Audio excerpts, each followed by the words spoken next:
미디어 심리학 15주 3차 시강의를 시작하겠습니다. 챕터 15는 정신장애의 치료입니다. 인본주의와 실존주의 치료는 정신분석이 인간의 본성에 대해 갖는 부정적 관점에 대한 반동으로 시작되었습니다. 인본주의와 실존주의 치료에서는 심리적인 문제는 소외감과 외로움에서 기인한 것으로 이런 감정들은 자신의 잠재력에 도달하는 것에 실패했거나 삶에서 의미를 찾는데 실패했기 때문입니다.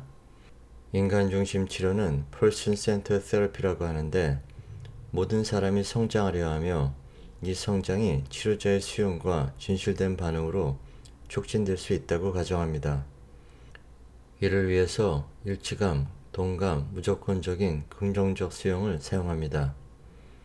게슈탈트 치료는 환자가 자신의 생각, 행동, 경험과 감정을 인식하여 스스로에 대해 책임을 가지거나 책임을 지게 만드는 것을 목표로 합니다.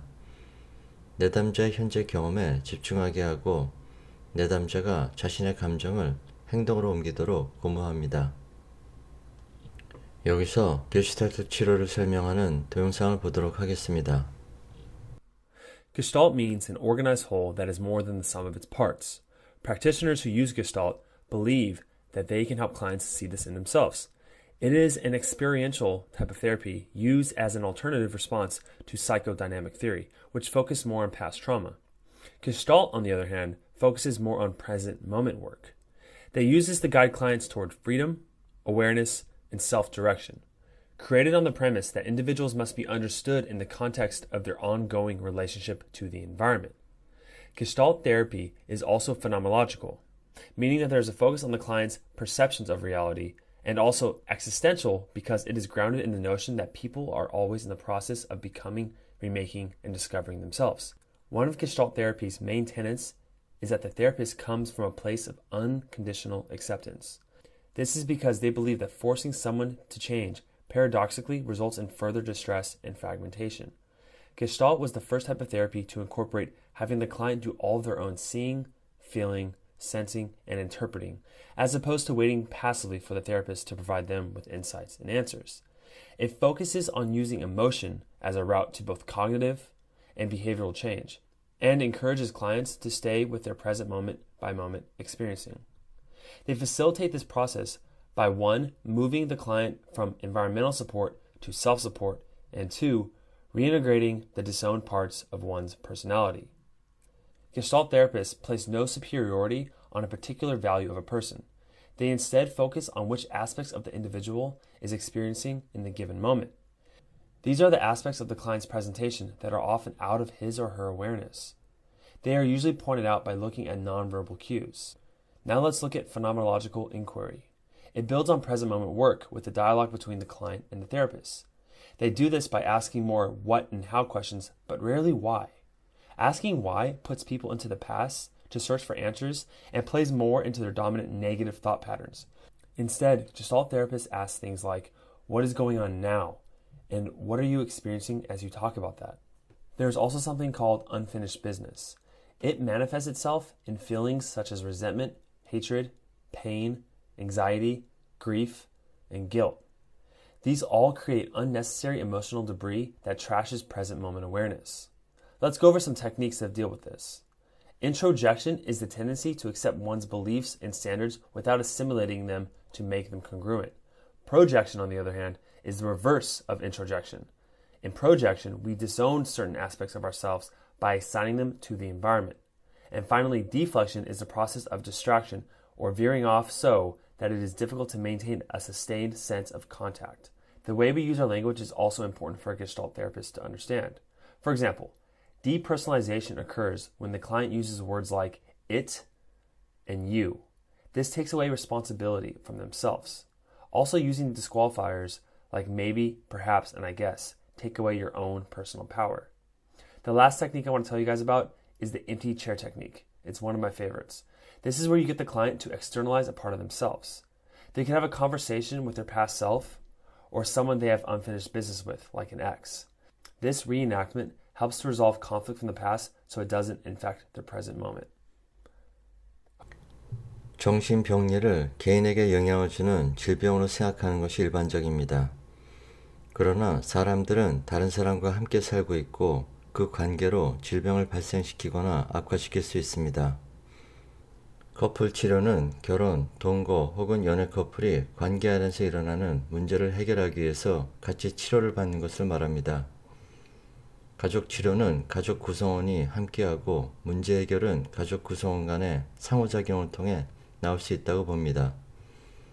집단 치료, 그룹 세라피는 여러 환자가 집단 상황에서 각각의 문제에 대해서 해결하려는 치료입니다. 내담자가 다른 사람과 관계를 맺는 연습을 할 수도 있고, 내담자가 고통이 자신만의 것이 아님을 알게 해줍니다. 집단 치료는 개인 치료만큼 효과적입니다. 자조 및 지지 집단은 특정 질병이나 어려운 인생 경험에 관심을 두는 토론이나 인터넷 채팅 집단이며 같은 문제로 고통을 겪었던 사람들에 의해서 주도됩니다. 자조 및 지지 집단은 비용 면에서 효율적이지만 훈련된 치료자가 진행하지 않으므로 서로에게 해가 될 위험이 있습니다. 잘 알려진 그룹 치료는 알코올릭스 어노니머스가 있습니다. 그룹 치료를 더욱 발전시켜서 도시 전체가 치료에 협력하는 경우도 있습니다. 관련 동영상을 보겠습니다. Cindy has regained her confidence thanks to her foster family. For 3 years, she's been living in a farm school where she helps out with animals and riding lessons. She is taking part in a therapeutic project in which families, without specific training, host patients with mental illnesses or learning disabilities. And for Cindy, it's clearly a success. For some, it works very well because, thanks to this, I'm more independent and I have more confidence in myself. Not having a mark on my head that I'm crazy is very important to me. Although not mother and daughter, Cindy and her host Nancy are close. Nancy opened the doors to her home because she liked the idea of helping, and also because she dreamed of having a large family. Although she recognizes that living together is not always easy, it works. Soms is het moeilijk, ja. Omdat ja, je hebt een Sometimes gezin it's hard en because you er have komt a een family and you bijstand have to tussen. accept a stranger. En eerst But once it's done, it works like a normal family. Cindy is already part of our family. marcheert het zoals een normaal gezin en werd Cindy mee opgenomen in ons gezin. The family receives a financial contribution that helps cover expenses, around €20 per day, and they can call for help or advice at any time of day or night. The project is coordinated by the OPZ Psychiatric Care Centre in Gilles, and the treatment includes a good dose of social inclusion. Well, one of the benefits of the system is that it deals with stigma. I think because of the fact that foster families open up their family lives for people with a mental problem, shows to other people that it's okay, and it shows them that having a mental problem is not a special thing. It's something that can overcome everyone. Currently, there are 185 patients staying in as many families, all of them concentrated in this small town in northern Belgium. It's been an important place of pilgrimage for healing mental illness for centuries, and it was one of the earliest models of psychiatric care that allowed patients to live among the community. The earliest infirmary of this type in Gilles dates back to the 13th century. The town's radical approach to mental health care has evolved over the years, but the basic idea of inviting people experiencing mental health problems into hearts and homes is the true lesson through the ages. Joanna Gill, Euronews, Brussels. 정신약물학은 사이코파머컬러지라고 하는데 심리적 상태와 증상에 대한 약물의 효과를 연구합니다. 항정신성 약물은 엔티사이커릭 드럭이라고 하는데 정신분열증과 관련된 정신증을 치료하는 데 사용하는 약물입니다. 도파민 수용기를 막고 정적 증상에만 효과적입니다. 비전형적 항정신성 약물은 도파민과 세로토닌 수용기를 모두 막습니다. 항정신성 약물은 운동장애와 같은 부작용이 있습니다. 여기서 정신분열증인 홀루시네이션의 원인과 약물 치료에 관한 동영상을 보도록 하겠습니다. An elderly woman named Rosalie was sitting in her nursing home when her room suddenly burst to life with twirling fabrics. Through the elaborate drapings, she could make out animals, children, and costumed characters. Rosalie was alarmed not by the intrusion, but because she knew this entourage was an extremely detailed hallucination. Her cognitive function was excellent, and she had not taken any medications that might cause hallucinations. Strangest of all, had a real-life crowd of circus performers burst into her room, she wouldn't have been able to see them. She was completely blind. Rosalie had developed a condition known as Charles Bonnet syndrome, in which patients with either impaired vision or total blindness suddenly hallucinate whole scenes in vivid color. These hallucinations appear suddenly and can last for mere minutes or recur for years.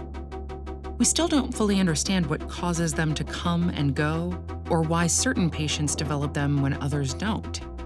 We do know from fMRI studies that these hallucinations activate the same brain areas as sight, areas that are not activated by imagination.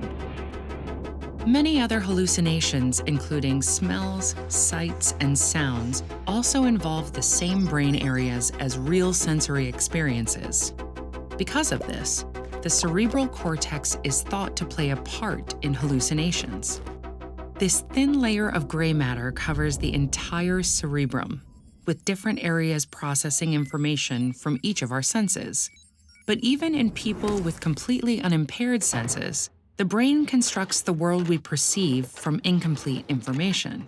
For example, our eyes have blind spots where the optic nerve blocks part of the retina. When the visual cortex processes light into coherent images, it fills in these blind spots with information from the surrounding area. Occasionally, we might notice a glitch, but most of the time, we're none the wiser. When the visual cortex is deprived of input from the eyes, even temporarily, the brain still tries to create a coherent picture, but the limits of its abilities become a lot more obvious. The full-blown hallucinations of Charles Bonnet syndrome are one example. Because Charles Bonnet syndrome only occurs in people who had normal vision and then lost their sight, not those who were born blind, scientists think the brain uses remembered images to compensate for the lack of new visual input. And the same is true for other senses. People with hearing loss often hallucinate music or voices, sometimes as elaborate as the cacophony of an entire marching band. In addition to sensory deprivation, recreational and therapeutic drugs, conditions like epilepsy and narcolepsy, and psychiatric disorders like schizophrenia are a few of the many known causes of hallucinations, and we're still finding new ones. Some of the most notorious hallucinations are associated with drugs like LSD and psilocybin. Their hallmark effects include the sensation that dry objects are wet and that surfaces are breathing. At higher doses, the visual world can appear to melt, dissolve into swirls, or burst into fractal-like patterns. Evidence suggests these drugs also act on the cerebral cortex. But while visual impairment typically only causes visual hallucinations and hearing loss auditory ones, substances like LSD cause perceptual disturbances across all the senses. That's likely because they activate receptors in a broad range of brain areas, including the cortical regions for all the senses. LSD and psilocybin both function like serotonin in the brain, binding directly to one type of serotonin receptor in particular. While serotonin's role in the brain is complex and poorly understood, it likely plays an important part in integrating information from the eyes, nose, ears, and other sensory organs. So one theory is that LSD and psilocybin cause hallucinations by disrupting the signaling involved in sensory integration. Hallucinations associated with schizophrenia may share a similar mechanism with those caused by LSD and psilocybin. Patients with schizophrenia often have elevated levels of serotonin in the brain. And antipsychotic drugs relieve symptoms of schizophrenia by blocking the same serotonin receptors LSD and psilocybin bind to. And in some cases, these drugs can even relieve the hallucinations of patients with Charles Bonnet syndrome. We're still a long way from understanding all the different causes and interconnected mechanisms of hallucinations, but it's clear that hallucinatory experiences are much more closely tied to ordinary perception than we once thought. And by studying hallucinations, we stand to learn a great deal about how our brains construct the world we see, hear, smell, and touch. As we learn more, we'll likely come to appreciate just how subjective and individual each person's island universe of perception really is. 항불안제는 anti-anxiety medication이라고 하는데 공포나 불안 경험을 줄이는 데 도움이 되는 약물입니다. 가장 일반적으로 사용되는 약물은 벤조디아제핀입니다. 가바의 활동을 활성화하고 중독의 위험을 고려해야 됩니다. 벤조디아제핀은 졸림, 처짐의 부작용과 협응력과 기억에 부정적 효과가 있습니다. 항우울제는 엔티디프레산트라고 하는데 사람들의 기분을 고양시키는 데 도움이 되는 약물입니다. 대부분의 항우울제는 불안장애에도 효과가 있습니다. 기분 안정제는 조증과 우울증 사이의 기복을 치료하기 위해서 조울증 환자에게 처방됩니다. MAOI나 SSRI 같은 항우울제는 세로토닌, 도파민과 같은 신경 전달 물질이 분해되거나 재흡수되는 것을 막는 활동을 합니다. 이러한 활동은 시냅스 간격에서 신경 전달 물질이 더 잘 분비되고 남게 만들어서 시냅스 후 뉴런의 수용기를 보다 활성화시킵니다. 이러한 약물들은 우울을 감소시키고 때로 불안이나 다른 질병을 경감시킵니다. 항정신성 약물에 대한 대체약품으로 허브 제품이나 비타민, 동종요법 또는 자연요법은 쉽게 살 수 있고 더 자연적이라고 지각됩니다. 효과성을 보여주는 연구가 조금 있기는 하지만 증거가 확실하지 않습니다. 안정성과 효과성 확립을 위한 철저한 연구를 요하지 않기 때문입니다. 이들의 사용은 감독되어야 됩니다. 약물 치료와 심리 치료를 결합할 수 있습니다. 연구에 따라서 가장 효과적인 치료의 결합이 다릅니다. 연구에 따르면 심리 치료와 약물 치료 모두 위협에 대해 반응하는 뇌 영역인 편도체와 해마에 영향을 주었습니다. 약물과 심리 치료 조절에 심리학자와 정신과 의사 사이에 협동이 필요합니다. 항정신성 약물은 정신과 의사만 처방할 수 있습니다. 임상과 상담 심리사는 처방을 할 수 없습니다. 사회공포증 환자의 펫스캔 영상입니다. 왼쪽은 인지행동 치료를 한 것이고 오른쪽은 SSRI 약물로 치료를 한 것입니다. 모두 치료 후에 편도체와 해마에서 활동의 감소가 발생했음을 보여줍니다. 다음은 약물 이외의 생물학적 치료입니다. 전기충격요법 ECT는 뇌에 전기 충격을 가해서 약한 발작을 유발시키는 방법입니다. 심한 우울증 또는 조증을 치료하는 데 사용되었습니다. 부작용으로 단기 기억의 손상과 두통이나 근육통이 있습니다. 두개골간 자기자극법 TMS는 강력한 자석을 사람의 머리에 꽂고 뇌의 신경활동을 바꾸는 치료법입니다. 우울증 치료로 사용되는데 부작용은 미미합니다.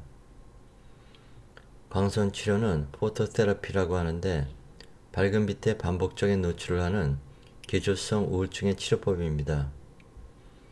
계절성 기분장애 치료에 사용됩니다. 정신외과죠 사이코서저리는 특정 뇌 부위를 외과적으로 파괴하는 것입니다. 아주 드물고 OCD 치료에 사용됩니다.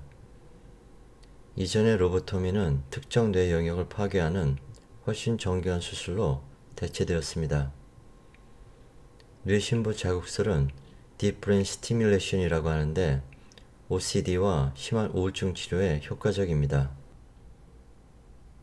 치료에 대한 평가는 착각을 조심해야 하며 이 착각은 과학적 평가에 의해서만 극복될 수 있습니다. 사람들은 다음과 같은 이유로 정신건강이 좋아졌다고 느낍니다. 자연치유로 증상이 평균 수준으로 돌아오는 경향입니다. 비특정적 치료 효과인데 위약 플라시보는 치료 효과가 생기리라는 것을 기대하에 적용하는 가짜 약물이나 절차입니다. 재구성된 기억은 치료의 성공에 대한 기대와 증상의 심각도에 대한 기억이 평가에 영향을 줍니다. 치료 결과 연구는 어떤 특정 치료가 다른 치료나 통제 집단과 비교해서 효과가 있는지 아닌지를 평가하기 위해서 설계됩니다. 치료 과정 연구는 왜 치료가 되며 어떤 상황에서 치료가 되는지에 대한 답을 해줍니다. 치료 집단과 통제 집단은 연구전 같은 모집단에서 우선적으로 선발되어야 하며 치료 후에는 비교되어야 합니다. 이중 맥목 실험 설계는 환자와 연구자, 치료자 모두 어떤 환자가 어떤 치료를 받았는지 모릅니다. 아이젠크는 심리치료 효과에 대한 연구를 고찰하고 심리치료는 효과적이지 않을 뿐 아니라 회복을 방해할 수 있다는 결론을 내렸습니다. 오늘날의 연구들은 심리치료를 받은 환자는 받지 못한 환자들보다 더 잘 기능한다는 것을 보여줍니다. 치료의 효과성을 지지하는 강력한 증거에도 불구하고 비판가들은 문제점을 지적하고 있습니다.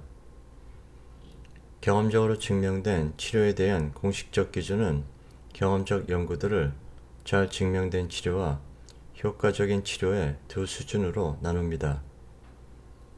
의원성 질병은 의학적 혹은 심리치료의 결과로 발생하는 증상이나 장애입니다. 심리학자들은 윤리적 기준을 가지고 있습니다. 내담자에게 도움이 되고 해를 끼치지 않습니다. 내담자와 신뢰관계를 구축합니다. 정확성, 정직성, 믿음을 증진합니다. 치료에서 공정하고 편견이 없는 치료를 제공합니다. 모든 사람들의 존엄과 가치를 존중합니다. 미국 심리학회는 많은 임상 데이터를 바탕으로 어떤 처방이 어떤 정신질환에 효과적인지를 제시합니다.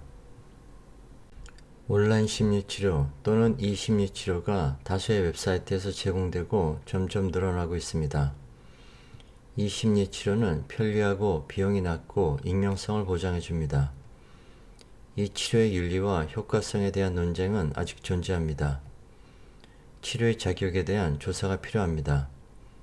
비언어적 의사소통이 부재해서 즉각적 개입이 어렵습니다. 온라인에 탈억제 효과가 있을 수 있습니다. 이 심리치료가 효과적이고 안전할 수 있는가에 대해서 논의가 필요합니다. 어펜딕스에서는 정신건강을 위해서 스스로 조절할 수 있는 릴렉스 방법을 소개합니다. 지금까지 시청하신 것으로 이번 차수의 수업이 인정됩니다.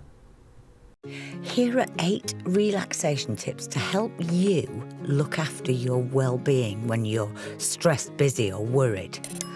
1. Take a break.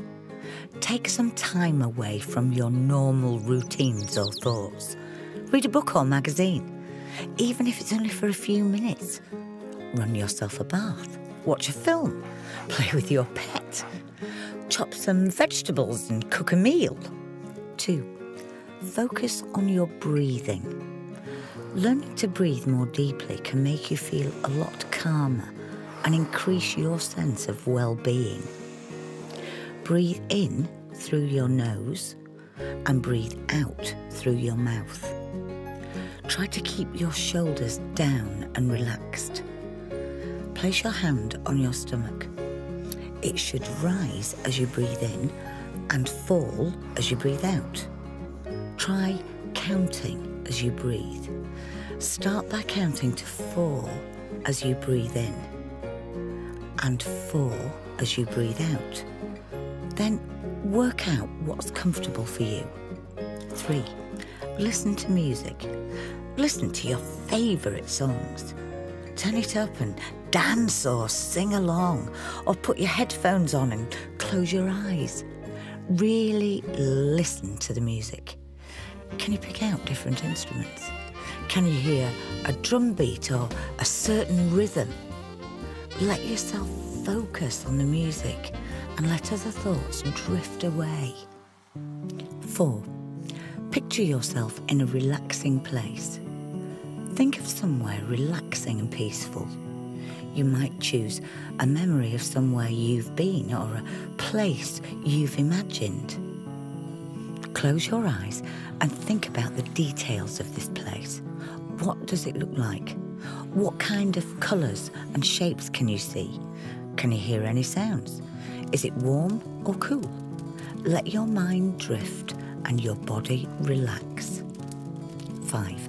Try active relaxation. Relaxation doesn't have to mean sitting still. Gentle exercise can help you relax too.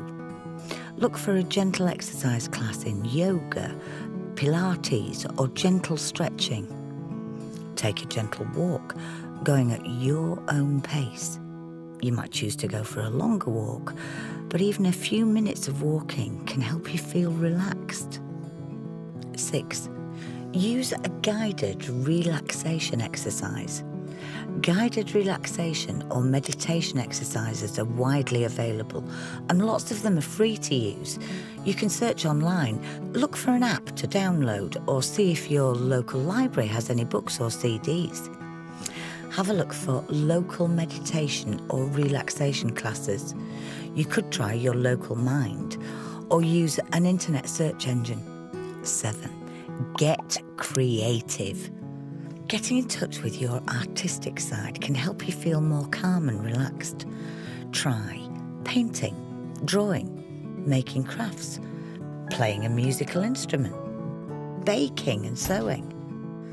Try not to worry too much about the finished product and focus on enjoying yourself. 8. Spend time in nature. Spending time outside and in green spaces can be great for your physical and mental well-being. You could take a walk in the countryside or through a local park, taking time to notice trees, flowers, plants and animals you see on the way. Or you could spend some time taking part in conservation, whether that's digging in your own garden or taking part in a local green project.